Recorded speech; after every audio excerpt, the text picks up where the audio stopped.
ಇವತ್ತು ನಾವು ಮಾಡ್ತಿರೋ ರೆಸಿಪಿ ಬೆಳ್ಳುಳ್ಳಿ ಕಬಾಬ್ ದೇಸಿ ಸ್ಟೈಲ್. ಒಂದು ಸಣ್ಣ ಜಾರಿಗೆ ಬೆಳ್ಳುಳ್ಳಿ ಒಂದು 10ರಿಂದ 20, ಶುಂಠಿ ಒಂದು ತುಂಡು, ಚಕ್ಕೆ ಒಂದು ಸ್ವಲ್ಪ ಲವಂಗ, ಹಸಿಮೆಣಸಿನ್ಕಾಯಿ ಒಂದು 5ರಿಂದ 6, ನಿಮಗೆ ಖಾರ ಎಷ್ಟು ಬೇಕೋ ಅಷ್ಟು ನೋಡ್ಕೊಂಡು ಹಾಕೊಳ್ಳಿ. ಆಮೇಲೆ ಕರಿಬೇವಿನ ಸೊಪ್ಪು ಎಲ್ಲ ಹಾಕಿ ಚೆನ್ನಾಗಿ ಪೇಸ್ಟ್ ಆಗೋ ತನಕ ರುಬ್ಕೊಳ್ಳಿ. ಪೇಸ್ಟ್ ಮಾಡ್ಕೊಂಡಾದ್ಮೇಲೆ ಒಂದು ಬೌಲಿಗೆ 1/2 kg ಚಿಕನ್ ಹಾಕ್ಕೊಂಡು ಅದಕ್ಕೆ cornflour 2 tablespoon, 1 tablespoon maida, 2 tablespoon ಅಕ್ಕಿ ಹಿಟ್ಟು,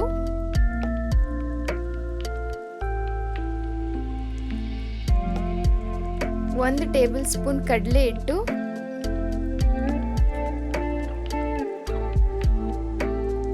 ಸ್ವಲ್ಪ ಅರಿಶಿನ ಪುಡಿ,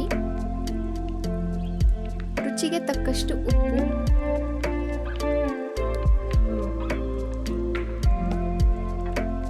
ಕಸೂರಿ ಮೇಥಿ,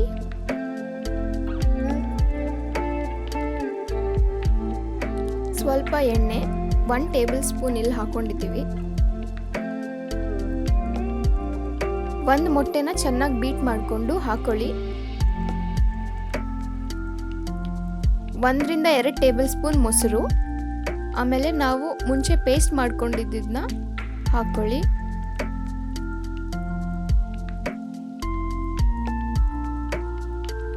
ಇದನ್ನ ಚೆನ್ನಾಗಿ ಮಿಕ್ಸ್ ಮಾಡ್ಕೊಳ್ಳಿ. ಮಿಕ್ಸ್ ಮಾಡಿಕೊಂಡು ಒಂದು 1/2 hour ಫ್ರಿಡ್ಜ್ ಒಳಗಡೆ ಎತ್ತಿಡಿ.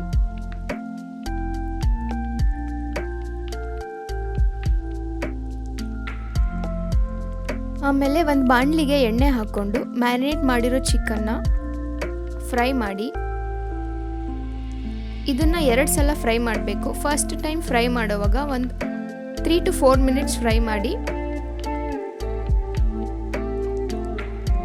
ಫ್ರೈ ಮಾಡಿ ಚಿಕನ್ನ ಸೈಡಲ್ಲಿ ಇಟ್ಕೊಂಡು ಒಂದು 30 seconds to 1 minute ಗ್ಯಾಪ್ ಬಿಟ್ಟು ಮತ್ತೆ ಸೆಕೆಂಡ್ ಟೈಮ್ ಫ್ರೈ ಮಾಡ್ಕೊಳ್ಳಿ. ಸೆಕೆಂಡ್ ಟೈಮ್ ಫ್ರೈ ಮಾಡುವಾಗ ಮತ್ತೆ 3 to 4 minutes ಫ್ರೈ ಮಾಡ್ಕೊಳ್ಳಿ.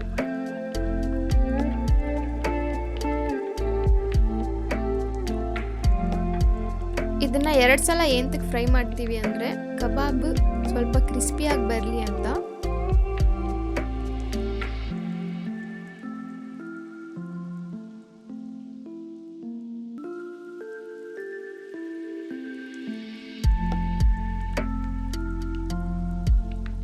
ಸೆಕೆಂಡ್ ಟೈಮ್ ಫ್ರೈ ಮಾಡುವಾಗ ಸ್ವಲ್ಪ ಚೆನ್ನಾಗಿ ಫ್ರೈ ಮಾಡಿ 4 to 5 minutes ಫ್ರೈ ಮಾಡಿ.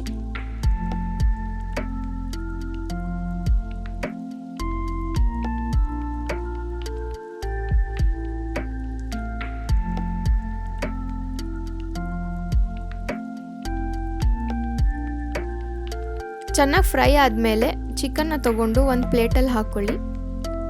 ಹಾಕ್ಕೊಂಡು ನಿಮಗೆ ಇಷ್ಟ ಆಗಿರೋ ಚಟ್ನಿ ಅಥವಾ ಸಾಸ್ ಜೊತೆ ತಿನ್ಕೊಳ್ಳಿ.